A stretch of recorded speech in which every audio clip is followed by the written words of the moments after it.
오늘 하나님께서 우리에게 주신 말씀은 요한복음 5장 1절로 16절 말씀입니다. 일어나 걸어라, 주님이 말씀하신다는 주제로 은혜 나누도록 하겠습니다. 그 후에 이 말은 뭐냐면 왕의 신하의 아들이 병이 들었어요. 왕의 신하가 있어 그의 아들이 가버나움에서 병들었더니 그가 예수께 유대로부터 갈릴리로 오셨다는 것을 듣고 가서 청하여되 내 아들이 병을 고쳐주소서 하니 그가 거의 죽게 되었습니다. 예수께서 이르되 너희는 표적과 기사를 보지 못하면 도무지 믿지 아니하느니라. 그런 후에 이 말씀을 지금 하신 거예요. 어떤 사람이 38년간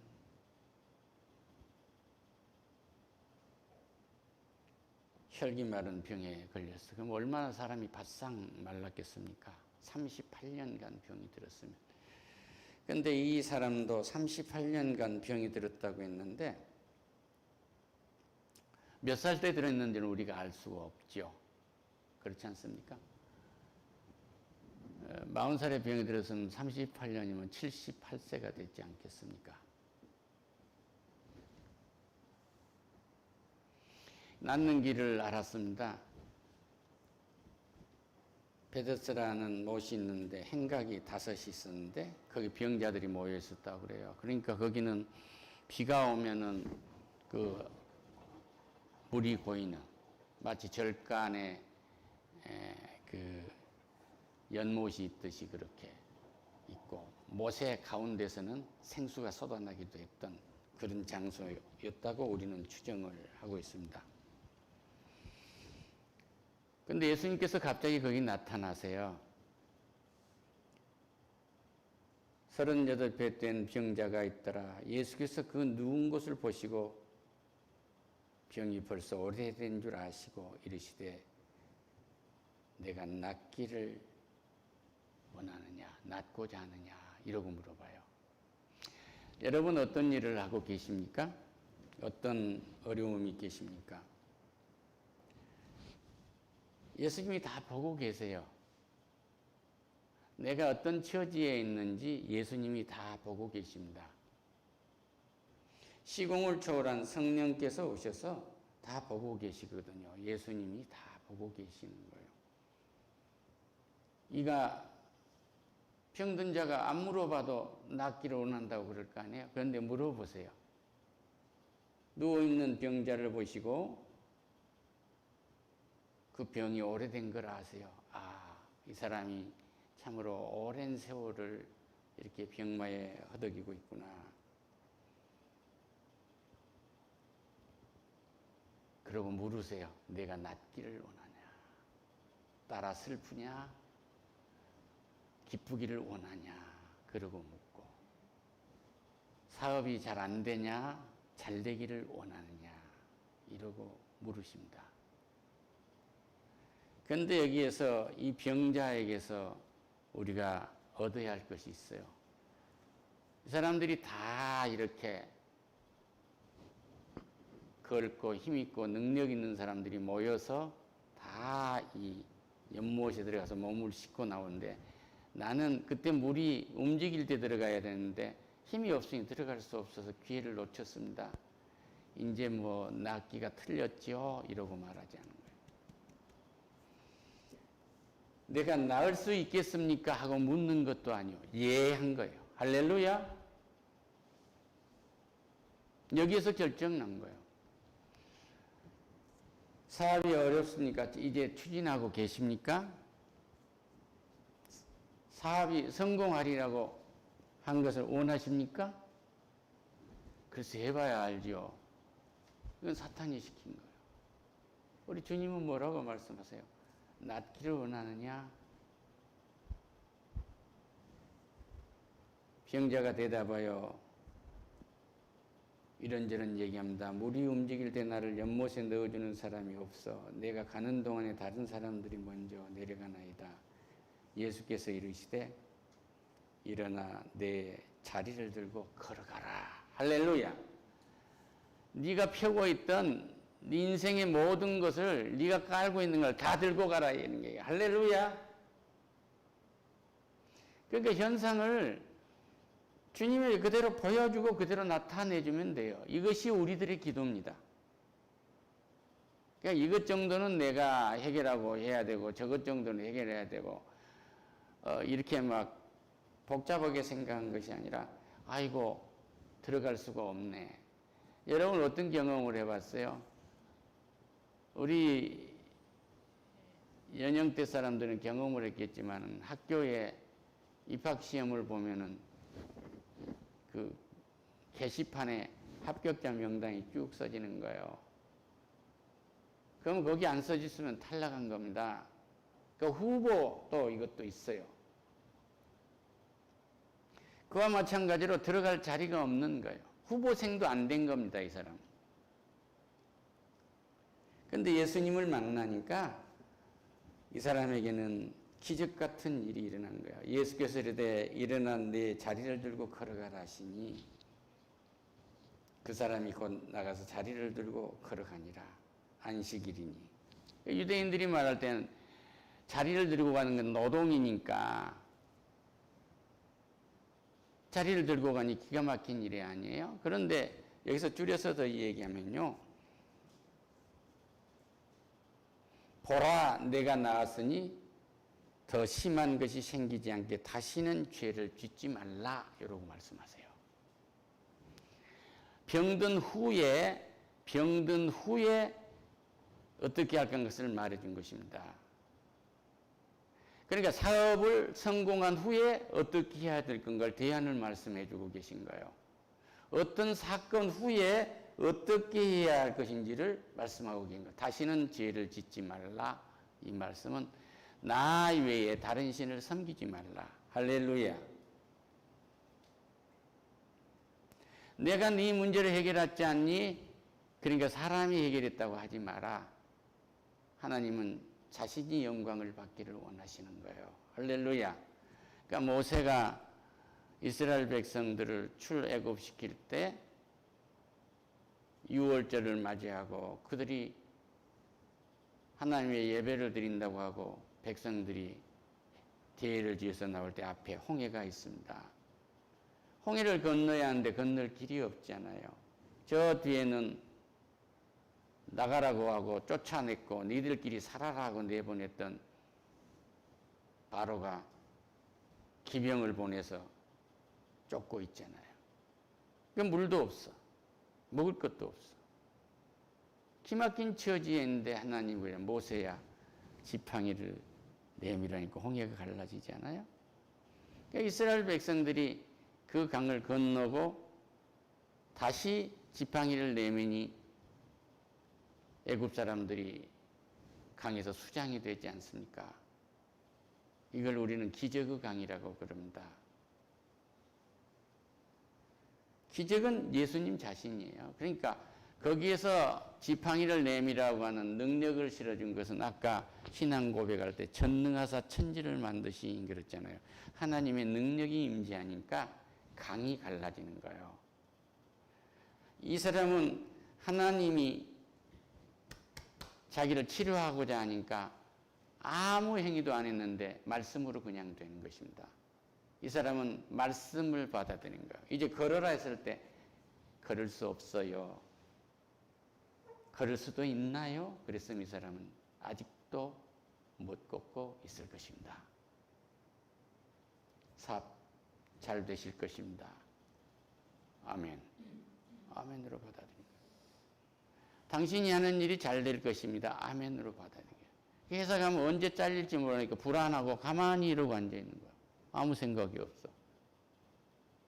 그건 죽음이에요.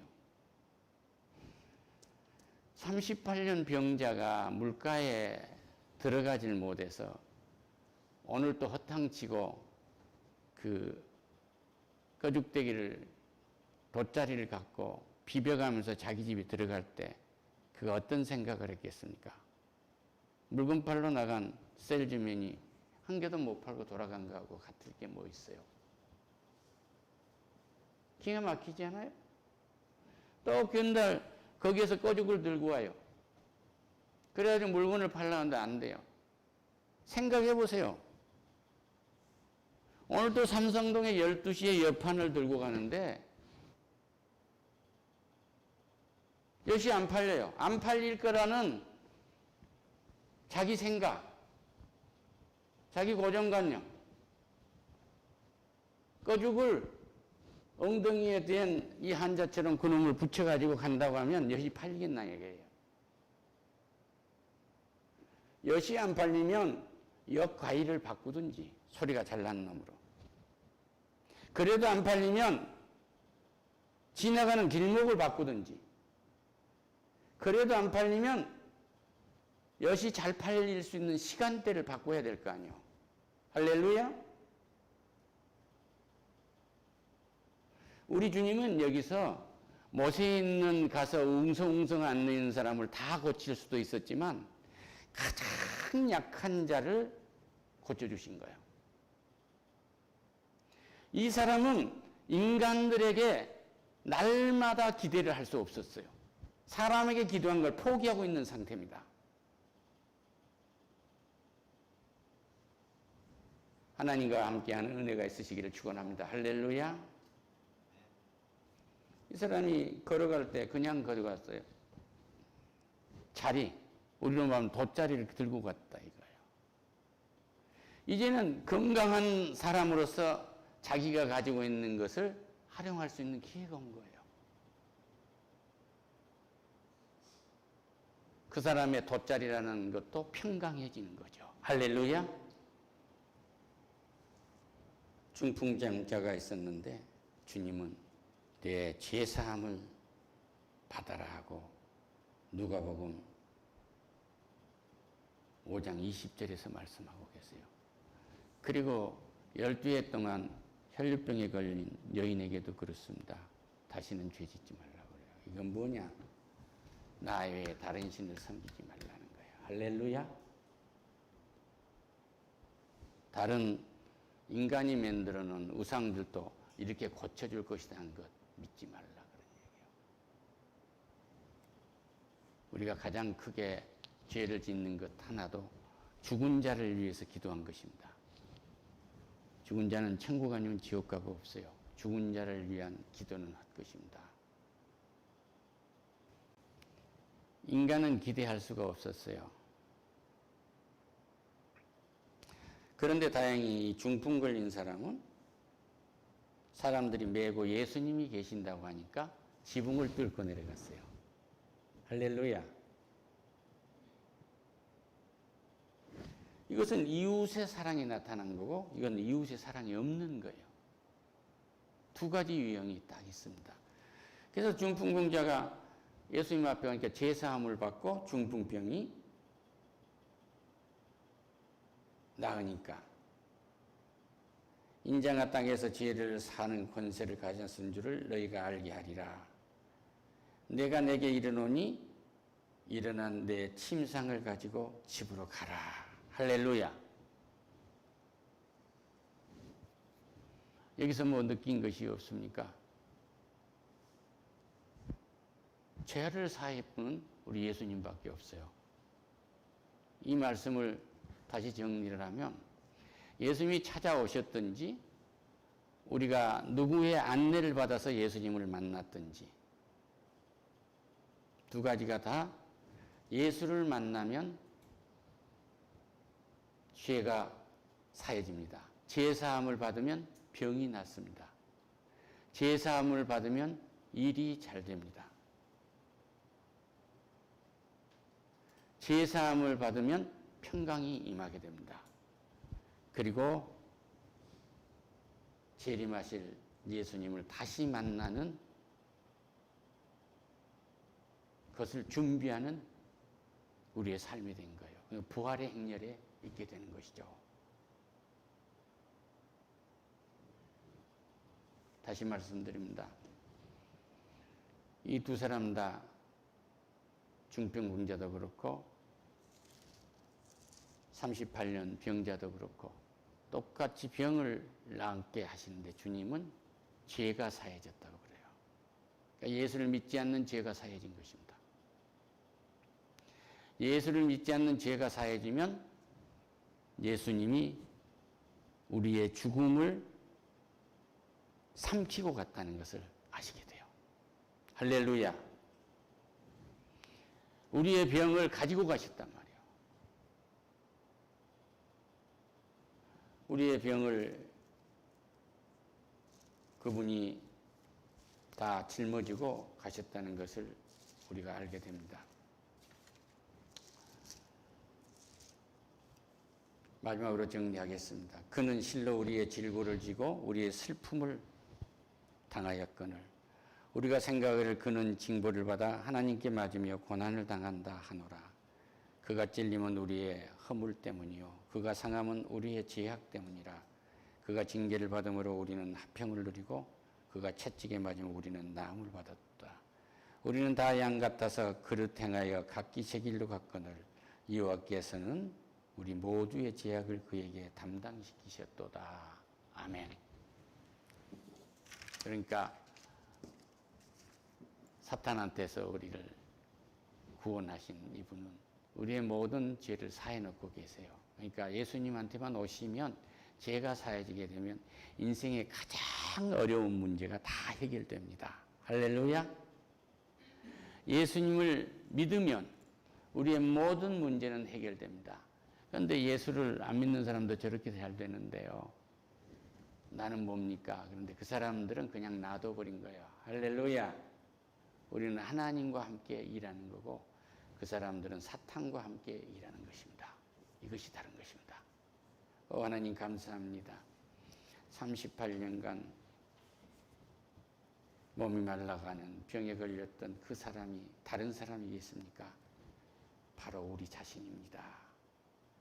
오늘 주의 은혜를 입었으므로 38년간 병든 이자와가 입었던 은혜가 우리에게 있도록 축복하시옵소서. 어떤 사람은 건강일 수도 있고 어떤 사람은 가정 문제일 수도 있고 어떤 사람은 애정 문제에 있을 수도 있고 어떤 사람은 부모 자식의 문제일 수도 있고 어떤 사람은 사업의 문제일 수도 있고 어떤 사람은 명예에 관한 문제될 수 있고 가지각색이 아니겠습니까?